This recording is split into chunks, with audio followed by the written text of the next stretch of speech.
আমরা বলে যাচ্ছি তাদেরকে আল্লাহ রহমত আর যারা বন্ধুত্ব বরণ করছে আহত হয়েছে ক্ষতিগ্রস্ত হয়েছে আল্লাহ পাক মোহাম্মদ আলম যাতে তাদের দ্রুত সুস্থ করে দেন। আসসালামু আলাইকুম আম্মা, ভালো আছেন আপনি? আলহামদুলিল্লাহ আলহামদুলিল্লাহ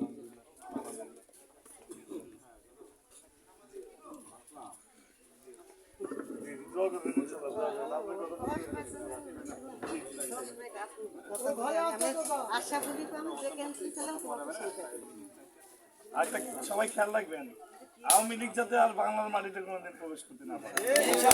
যে জুলুম করছে, যে অত্যাচার করছে, এই অত্যাচারের বিচার এই বাংলার মাটিতে ইনশাআল্লাহ আমরা করব।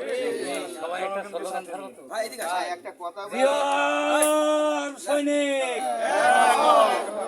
স্বাগতম জিয়ার সৈনিক জিয়ার সৈনিক ইসাক ভাইয়ের পক্ষ থেকে কুষ্টিয়াবাসীর পক্ষ থেকে মিরপুরবাসীর পক্ষ থেকে হই হই রই রই হই হই রই রই আমলিকের গুন্ডারা হুঁশিয়ার সাবধান হুঁশিয়ার সাবধান আমলিকের গুন্ডারা